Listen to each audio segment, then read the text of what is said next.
So I'm going to take you on a journey, and it's going to talk about things that happened to me, and then things that my organization has come about doing. So,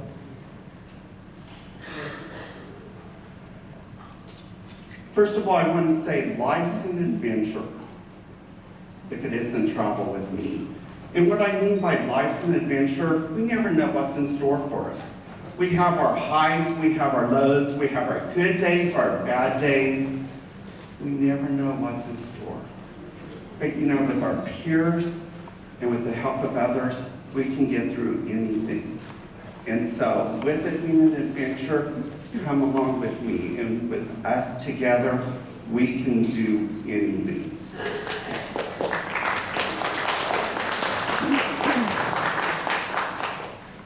So I want to tell you about a personal story of trauma.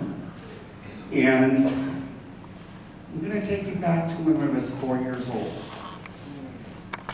My parents, my family, we went down to Arizona, visited my dad's sister. And my cousin Robbie and I, we were both 4 years old, and the rest of our siblings were much older than us. And so as they were going off to do something, we were too young to go. And so we stayed with a neighbor with a babysitter.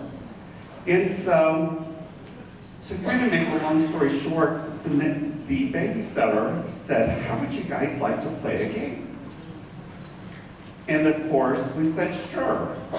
And she said, "How would you like to play the game of cops and robbers?"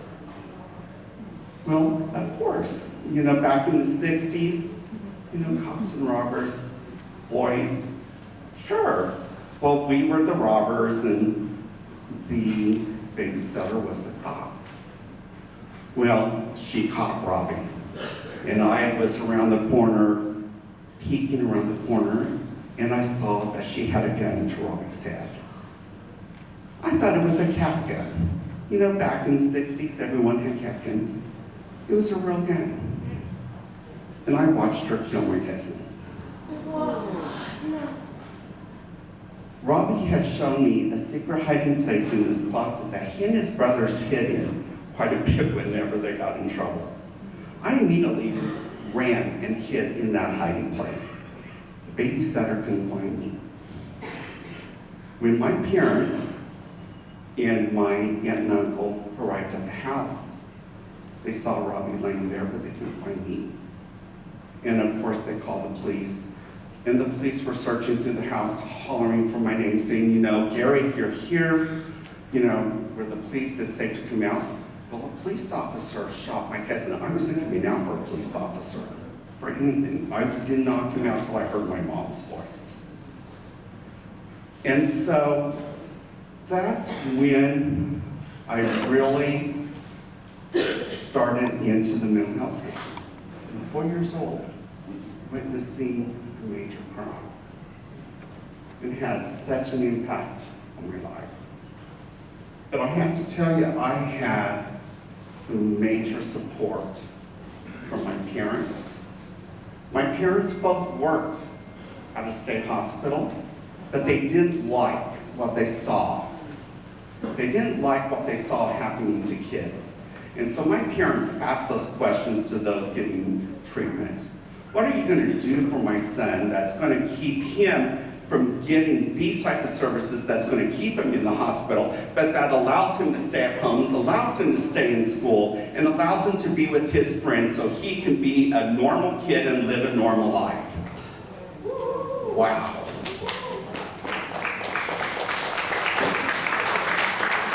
You know, when I heard my parents tell me that story, you know, I did see that. I was hospitalized numerous times as a kid, don't get me wrong. But my parents never let me go to a state hospital because they didn't like the way the kids were being treated. They sought out treatment that kept me in very minimal time and got me back at home. So I applaud my parents. And they did the same thing with the schools. What were the schools going to do to help me to be successful at school so the times that I was missing, I still could keep my grades up I would get that support, that I would still be treated as a normal kid. And you know, the schools did a great job. Just have to really give a big thanks to my parents and to my teachers. I was really fortunate. And so I had some great opportunities. And even through that, I had some success. I graduated with honors from high school, but not only from high school, but from college. I graduated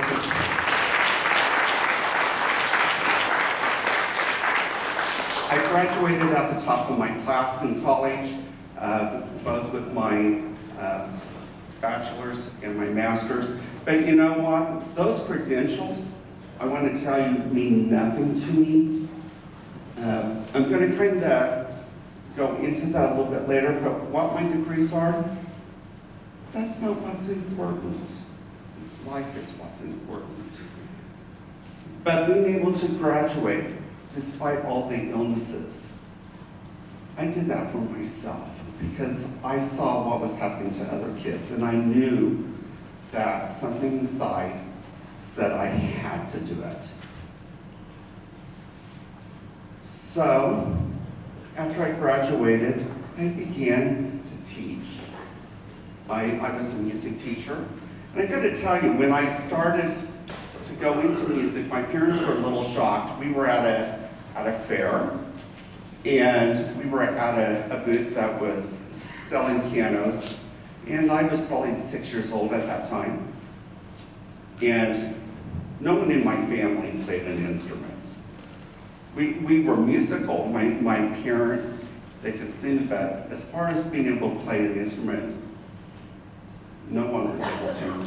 And as we walked by, I heard someone playing a piano.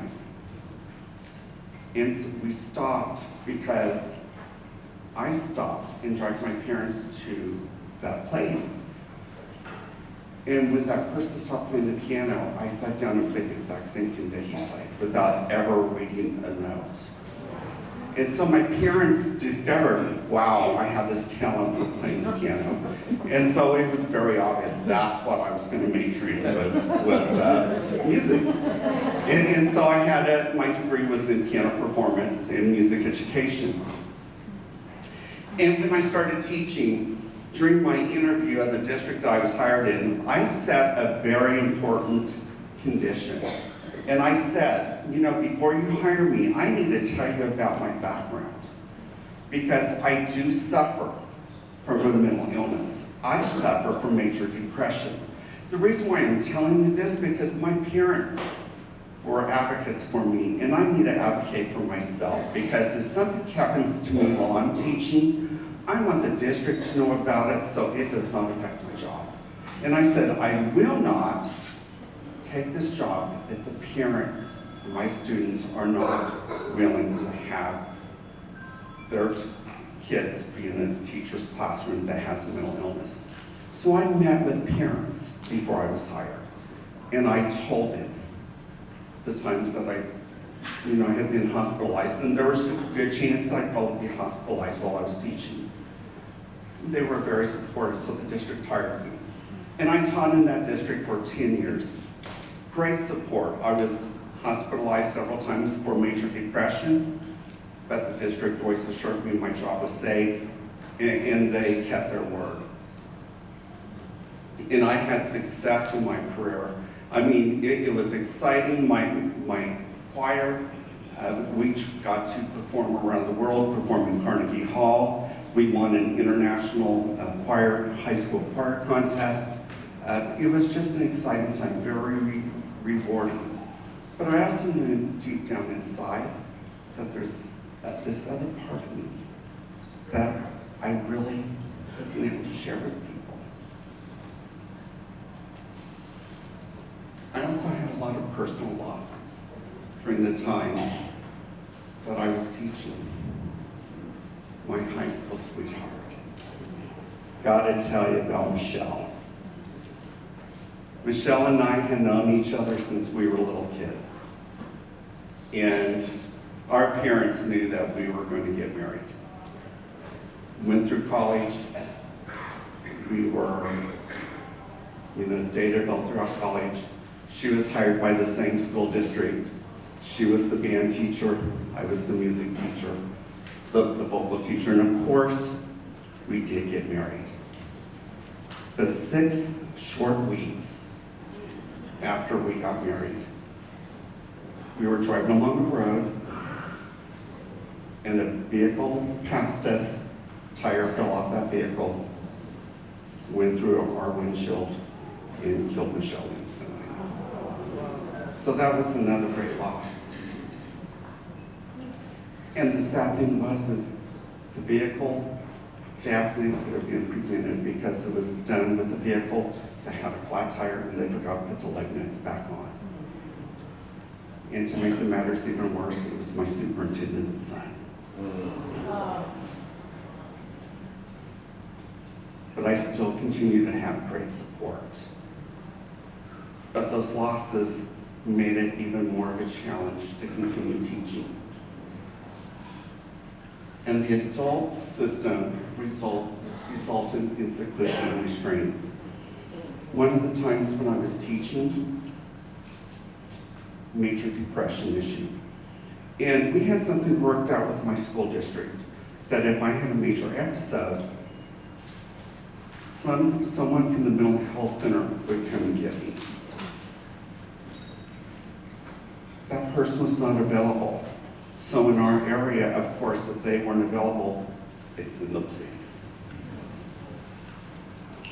What was happening was I was just crying and couldn't stop crying. So in front of my second graders, I was put in handcuffs and taken to a police car to be taken to a hospital. And what was my crying? Crying. Talk about being re-traumatized. And then also, while I was in that police car, I just had this fear of being around the police, going back to being when I was 4. It just really started building up. So I started having this flee. So of course, as soon as we got to the hospital, I ran like crazy, which ended up in seclusion. It was a nightmare for me. The system failed me. And so, like I said, I was re-traumatized by the system. And then I had to change of careers. In 1998, I was diagnosed with a rare brain disorder called Arnold-Chiari malformation of the brain, in which this brain is actually, a portion of it is in the spinal column and it blocks the spinal fluid flowing. And my spinal fluid had to actually stop flowing. I had to have emergency surgery and actually spent 3 years in rehabilitation. Or not 3 years, let me back up. It was 3 years to finally get rid of the cane, but I was in rehabilitation throughout a good process of it. But the school district had my job, but after that time when I had to learn how to walk, how to eat, how to talk, I had lost the hearing in my right ear as a result of the surgery. I was done with teaching, and it was time for a change. And at that time, a good friend of my mom's, I would actually say she was my mom's best friend, who was also the director of behavioral health in the state of Kansas. And at that time, excellent. And Kathy approached me, and she said, we have this vision in our state to start up a consumer state network. And I think you would be perfect to sit on that, knowing your history and everything. Would you be interested in running on it? Well, of course, I had just gotten out of the hospital the day before, and I just said, sure. I had no idea what I was getting into. What a journey. So My teaching career ended in 1998, but in the year 2000, the statewide consumer network advocacy career begins when the Kansas Consumer Advisory Council for Adult Mental Health is formed. And wow, what a ride. Within the CAC, that's what we call ourselves. We're known as the CAC. Not so much the Kansas Consumer Advisory Council for Adult Mental Health, because it's such a long name. We just shortened it to CAC. But it began at our first statewide consumer conference, which was in June of 2000. And we had 300 people in attendance, and we elected our first board of directors. None of us knew what we were getting into, but it was kind of exciting. I actually was elected to represent Northwest Kansas, and I was elected to be the first president of the CAC. That didn't last very long. It lasted about 6 weeks, because then I was moved up to executive director. And that was our first board of directors, just shortly after that conference. But we sat around at our first meeting, and we talked about a vision for Kansas. And that vision said, Kansans with mental illness will experience recovery and live safe, healthy, successful, productive, self-determined lives in their homes and communities. You know, we thought that was so important to live in your home, not in a hospital, not in a nursing home, but in your own home. And we set core values that in order to be successful, we knew that our organization had to be safe. It had to be a safe place for people that was non-judgmental. It didn't matter what your diagnosis was. We could care less what your diagnosis was. It's more important about who you were, not your diagnosis. Leave your diagnosis at your therapist's office. And even then, who cares? You know, it's more about who you are as a person. And even in the year 2000, before trauma-informed care became a topic, we talked about how trauma had impacted all of our lives. And we said, we need to make our system in our state trauma-informed. Wow, what a vision before it even became a topic. We knew that we had to talk about trauma. And we had to respect cultural differences.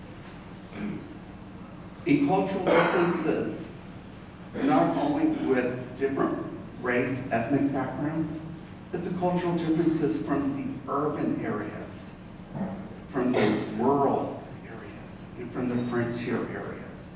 Such a big range of differences.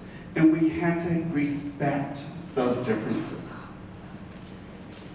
We had to figure out how to empower each other, because we've been silent so long. How are we going to find our voice? How are we going to stand up? How are we going to tell the state, no, we have had enough?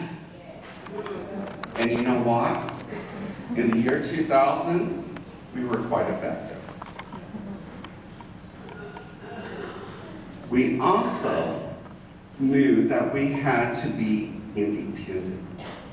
We had to be our own 501c3s, our own nonprofit organizations. We cannot be part of the community mental health centers. We had to be our own entities. And so at that time, we had 7 CROs, or consumer-owned organizations, across the state, and we grew to a total of 24. We also knew that people had to have responsibility. They had to be held accountable. But we also knew that people need to be able to make choices. what may work in one of our CROs may not work in another. They don't all have to be the same. Let the organizations make their choice. In respect. You know, how do we start respecting ourselves? You know, your Respect Institute. Wow. I applaud the two speakers, Vivica and Angela. Wow, your story yesterday.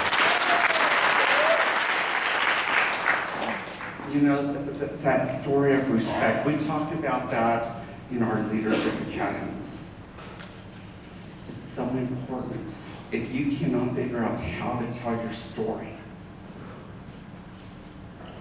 you've got to figure out how to do that to earn that respect. And dignity, and pride in yourself. Just because we have a mental illness, don't shame yourself.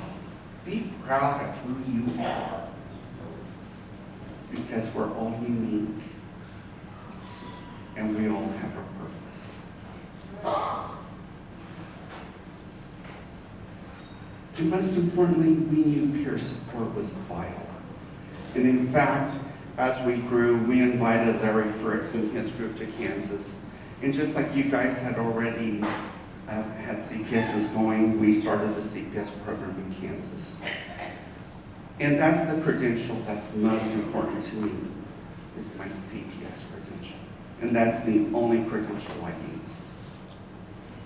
Because that means something. That means something to my peers. That means something to our whole community. So when we started, we formed some partnerships. And of course, one of the first partnerships we formed was with our National Technical Assistance Center, which was called Contact. They were located in West Virginia. And I have to tell you this story. We were going out to Contact to do a training. And my assistant director and I, we were flying out, we were going to do a presentation. And once we arrived, the airline lost our luggage. Imagine that. Northwest Airlines lost our luggage. And sorry, I just lived there. Every time we flew Northwest Airlines, something always happened. It never failed. But they lost our luggage, and when it finally arrived, it was shredded. It was shredded. But thanks to the West Virginia Mental Health Consumer Association, wonderful Sherry Jenkins Tucker, that's when we first met, said, hey, what is it that you need? And we said, this is what we needed. And she went down to the office, made copies for us, and it started a wonderful relationship. And Sherry, it's been rocking ever since.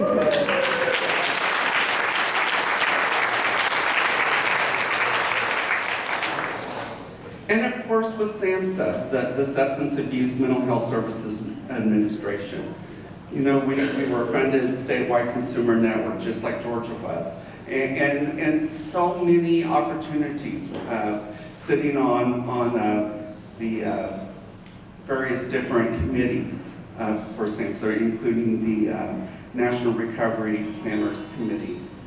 So we became very well recognized with some of our work. And of course, Georgia! Our wonderful relationship that we've had with the Georgia Mental Health Consumers Network. You know, it was quite an honor last year to come here and to facilitate a rock training, but we had some mighty big shoes to fill. You know, Charles Willis.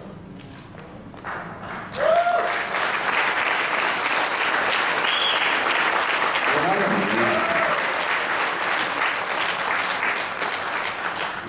man.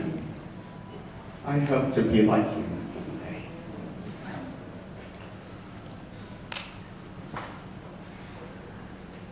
In 2008, we finally, after several years of talking and getting some thoughts and ideas together and visiting with Sam, so we finally created a curriculum around trauma.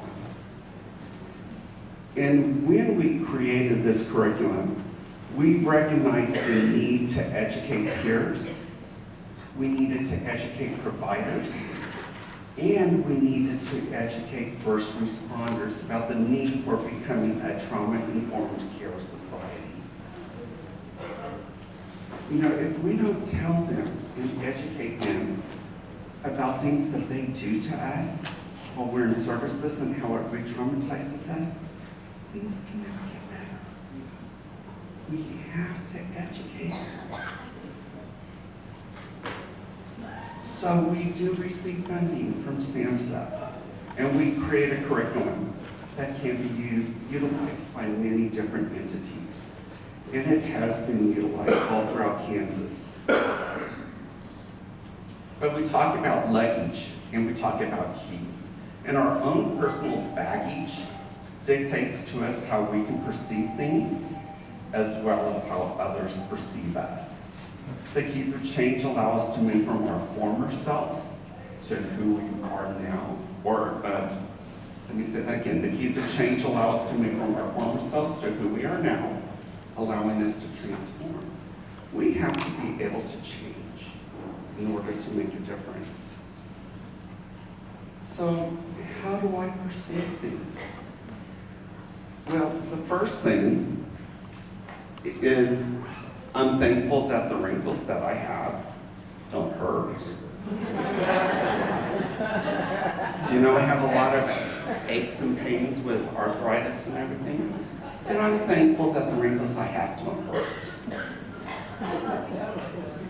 And the aches and pains that I do feel in my back, well, that means I'm still alive. You know, what a wonderful celebration. I'm still alive. Oh, and that screaming kid on the plane, bless those parents' hearts. But I'm thankful that that kid was not mine.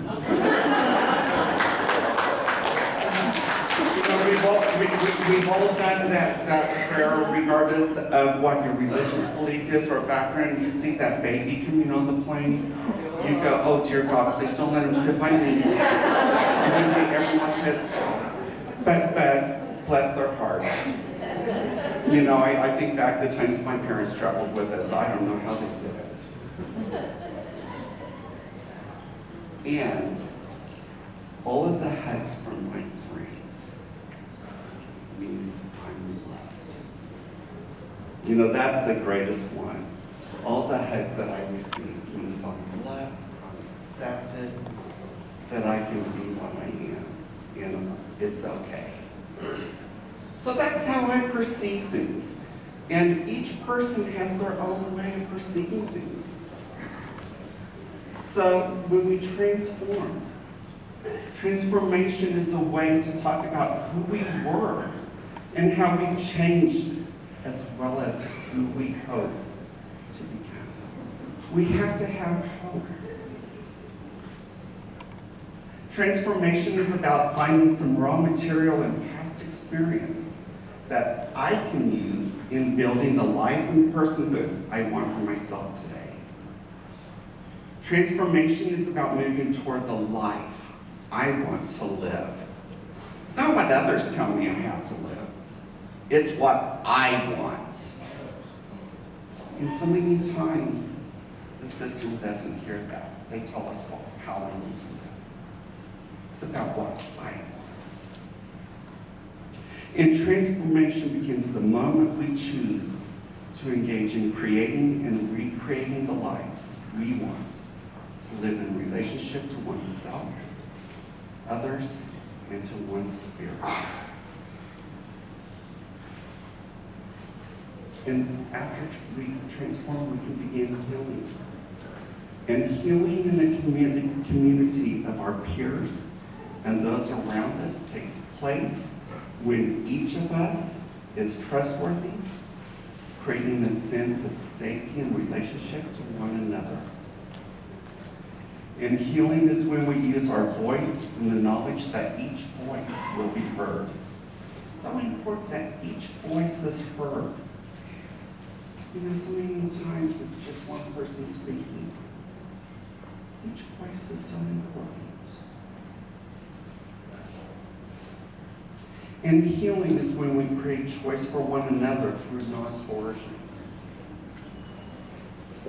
Healing is living the truth that each person is the expert of his or her own experience.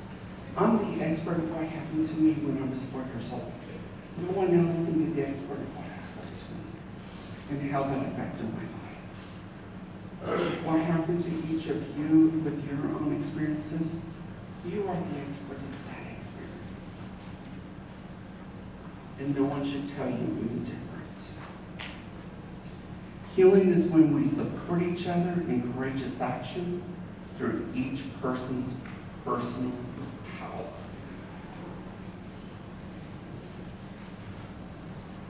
In personal medicine, Pat Deegan, a well-known consumer researcher, has said many of us find that when personal medicine and psychiatric medicine are working in harmony, then optimal conditions are in place for our healing and recovery. For many people, medication and personal medicine go hand in hand, but for others, personal medicine is what's needed. So what is personal medicine? Personal medicine is what you do, not what you take. It's what you do. It's what you want to do to get well, and to stay well, and to be well. It's what puts a smile on your face. What is it that puts a smile on your face? So my personal medicine, my neurologist has a fit with it. But it's something I enjoy thoroughly, and I'm not going to give it up. So my personal medicine is traveling, amusement parks, and the thing that he cringes the most, roller coasters. So, you know, my staff knows that when I'm down depressed, I'm off to the closest amusement park, because that always seems to do the trick for me. So, trauma-informed care definitions. Traumatic experiences can be dehumanizing, shocking, or terrifying. They can be singular, with just one event, or they can be multiple compounding events, such as one experience after another over time, and often include betrayal of a trusted person, institution, and a loss of safety. Trauma can result from experiences of violence. Trauma includes physical and institutional abuse, neglect, and disasters that include powerlessness, fear, hopelessness, and a constant state of alert. Trauma impacts one's spirituality, relationships with self, others, communities, and environment, resulting in feelings of shame, guilt, rage, isolation, and disconnection. But you know what's exciting? Healing is possible. So you have to remember that healing is possible. So some core principles of trauma-informed care. Voice. I am the expert of my experience. Only I can tell you the services that are of importance and of value to me. When we work together, then we can make choices that allow me to move forward. And choice rather than coercion. Another way to talk about choice is non-coercion, but when we talk about choice, give me some options. Don't tell me this is what I have to do. Let's talk about what options are out there and let me throw in some of those options. And trust. Voice, and trust. And when we talk about trust, it creates a sense of safety in a person's relationships. When we're trustworthy, we feel good about entering into a relationship with healing and with hope. So we need to create a culture change. And when we create a culture change, we need to ask, what are the impacts on the individual with past trauma history? And then so many times when we start working with our peers as CPSs, we forget to think about, what am I doing that can impact that individual if they've had trauma in their lives? So instead of what happened to you, maybe we need to start asking, or let me rephrase that, instead of asking, why are you here? Start asking, what happened to you that brought you here? Allow them the opportunity to start talking about that trauma. To validate. The individual needs to be allowed to validate their experience. And remember, the consumer is the expert of his or her own experience. And listen to them. Ask what happened to you. And it's very important to remember the consumer voice and the consumer perspective. And we must become trauma informed. So, as leaders, how can we create culture change? Leaders must make and keep trauma-informed care a high priority. We must reduce and/or eliminate organizational barriers. And by that, I'm talking about bylaws or code of conducts or rules of whatever rules may be posted on walls. Is there something in there that can trigger people? Take a look at those. Provide the necessary resources. If people don't have the resources they need, what can we do to create those resources for individuals? We need to hold people accountable for their actions. We need to identify and value champions who are committed to this work. And so some key leadership principles are commitment, mission, vision, and values, clarifying organization values, and use respectful or first-person language that recognizes the person. Don't refer to the person as this person has, or the schizophrenic has not followed procedures today. That person who has schizophrenia. Don't refer to people with their diagnosis. So starting up conversations about trauma-informed care. Identify who needs to be at the table for discussions. Who needs to be at the table? Consumers, professional providers, first responders. Who needs to be at that table? You need to be able to share personal stories.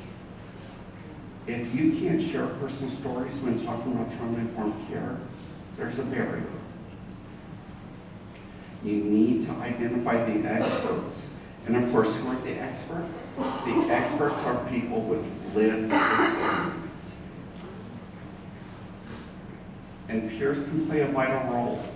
Peers, such as CPSs, can be utilized for educating first responders, co-workers, and professionals in a community mental health center or a mental health hospital. And peers can be used to intervene to prevent someone from being placed into seclusion and restraints. One thing we have proposal in Kansas right now is at one of our state hospitals is someone has to go into seclusion and restraints, there must be a CPS with that person the entire time. And as soon as that person gets out of seclusion and restraints, there must be a meeting immediately to talk about what happened, that put that person in seclusion and restraints, and what must be done to prevent that from ever happening again. start reducing the usage of seclusion and restraints. Peers need to be present. Oh, I just said that. So we need to be present when someone's placed in seclusion and restraints. So you want to change the world? That's the name of our curriculum. And it's been taught and introduced in all consumer-run organizations in Kansas.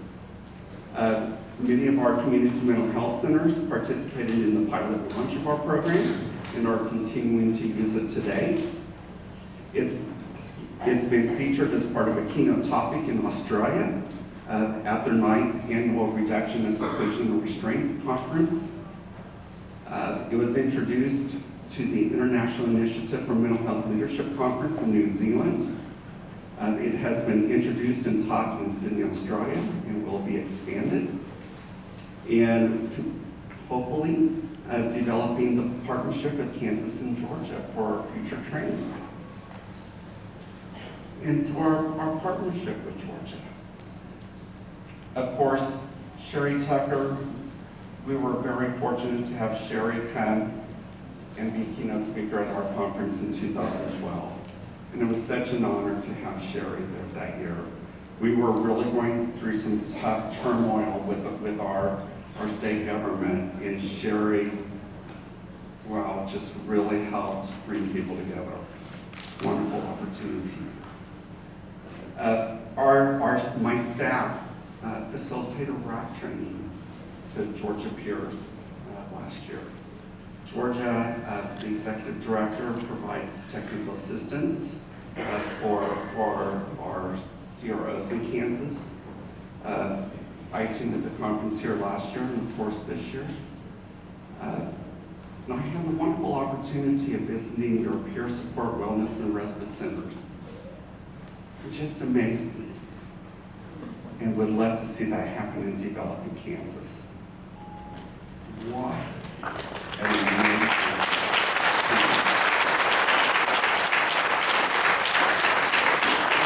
So, you know what, you guys could take our curriculum, love to take your respite program. You know, we've already taken your CPS program and building on it. So, I mean, it's a great partnership, learning from each other. And of course, discussion begins about possible trainings for trauma-informed care. With everything that's going on in the world, I came across this quote, and I thought it was very appropriate. It's by Dr. Martin Luther King.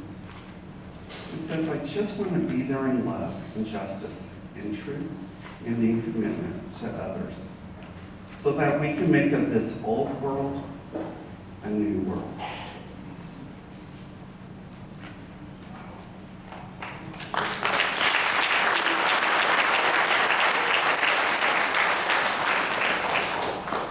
So in conclusion, I want to remind that peers play a vital role in the education about trauma and trauma-informed care. We all must hold ourselves and the system accountable, and we must become trauma-informed and trauma-aware in order to reduce restraints and seclusion usage. And we must be committed to the cause and follow through with plans of action. And remember, voice, choice, and trust. Remember, you are the key to your own destiny. Expect recovery and live life. I am a Mozart, a Picasso, a Pavarotti, a musician, an artist, a singer. Accept me for my talents. I laugh, cry, feel anxious, withdraw. Accept me for my emotions. I am a procrastinator, disorganized, and forgetful. Accept me for my flaws. I volunteer, pay taxes, help others, and help my family and friends. I am a contributor to society. I am a mentor. I help, I serve, I facilitate. I am a leader. I am not my mental illness. I am the result of being believed, guided, loved, and respected.